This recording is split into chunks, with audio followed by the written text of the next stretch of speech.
Hey everybody, and welcome back to Eat the World. And today we're making an amazing little appetizer or snack or something to have with drinks. We're making jalapeno poppers stuffed with cheese and cream cheese, wrapped in bacon, and topped with triple cream goat's brie and a blush wine jelly, just to make it a little bit more decadent and extravagant. This is a super amazing recipe and super easy, so give it a try.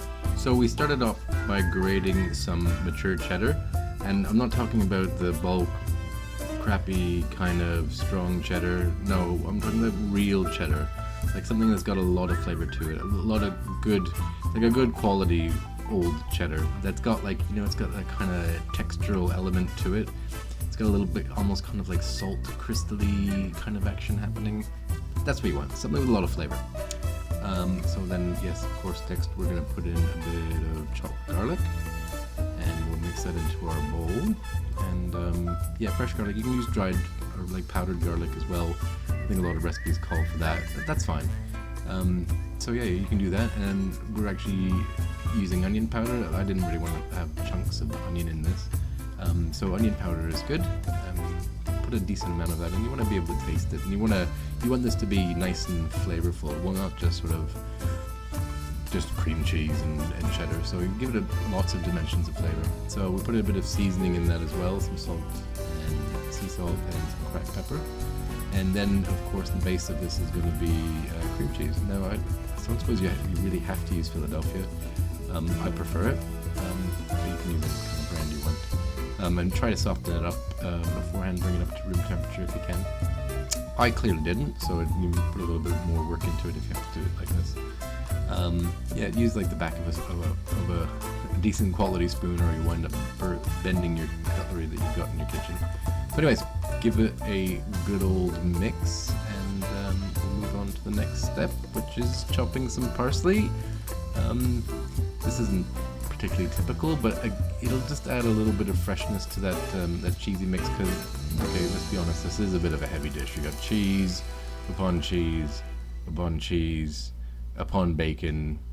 It's a big, lovely, lardy mess of fattiness. So a bit of fresh parsley in it would be good. Then, of course, we will get to the jalapenos. We'll cut them in half. And get them ready. Obviously, fresh ones are best. I know, like a lot of places, like if you're in New Zealand, you don't often see fresh jalapenos, and they probably cost an arm and a leg. If you're in North America, you get them everywhere, and they're reasonably cheap as well. So, anyways, so let's scoop out the seeds. You want to do, I mean, you can leave a few in if you like them really spicy. It all depends. Jalapenos can go from either being really kind of, that's not hot at all, to burning your head off. So I like things a bit spicy, but still, you don't want it to be unpleasant. So scrape the seeds out, scrape that pith out, that white bits that you see on the inside of it. That's where all the heat is held. So we'll get those out, and we'll get them ready for filling with cheese. Use a teaspoon, or use your spoon, and what I did was go through all of the peppers kind of 3/4 full, and then if I had a little bit extra mix left over, then I'll go back and top it up. You'll know once you've gone through most of your mix that okay, well, I've got lots left, so I can fill up the last one's pretty full.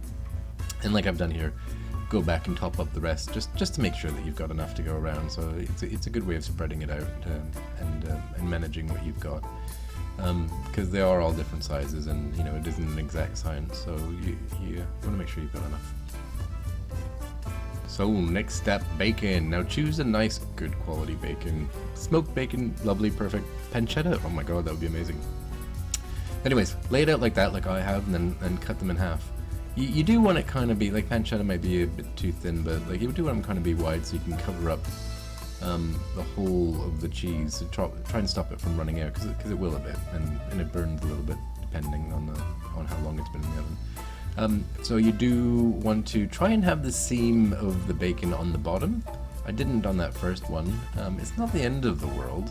but it just helps seal it up so it won't unravel just in case. I mean, mine didn't, but it's just good practice, so it'll probably looks a little bit better as well. So we'll wrap all of these up. I didn't wrap up all of mine just because I thought, well, it might be nice just to have a couple without bacon, just because.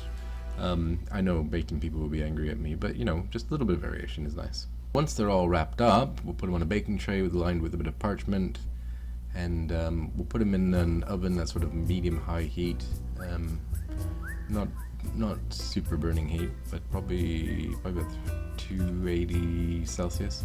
I'll put the temperatures in it. So this is in my RV, so that's I've got a thick pizza stone in there to help absorb the heat and keep it regulated. That it does help quite a bit.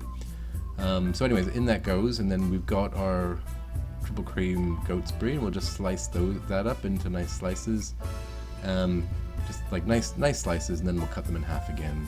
Or if it was from the edge of it, we'll just use that whole piece there. So yeah, we'll get that ready. So once those are kind of mostly baked, we want most of the cooking to be done, and we're just gonna kind of glaze it with that goat's cheese.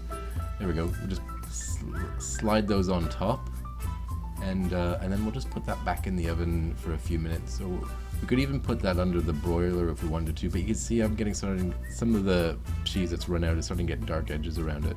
So I didn't want to put it too much back under a really high heat. I did put mine back under the broiler just for a couple of minutes to give a bit of a head start. And then I finished it off in the top part of the oven. And just for a few minutes, just to help it get all that brie, it's quite a soft cheese, get it all melty and oozy and pretty much like a glaze. So when that's nice and ready, that can come out. And then we're just about ready to serve, which is the best part, because they smell so good and they are so delicious. So everything I got kind of local. I got local bacon, I got local cheeses, and I got this local blush wine jelly, which is kind of just a bit of a sweet and sour kind of jelly. So again, like we've got fat upon fat and cheese upon cheese and the bacon, and this is just another element that sort of like helps lift up the whole thing. It's a bit sweet and tart, and it goes really well with everything else. And I got a local cider, which I thought would be perfect to go with this, and a nice frosty mug.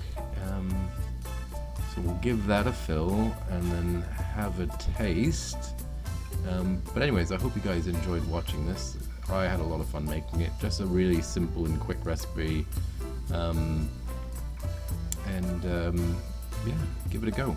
Alright, well, thank you all for watching, and if you can, please like this video, please subscribe to my page, and check out my Instagram and Facebook. Thanks very much.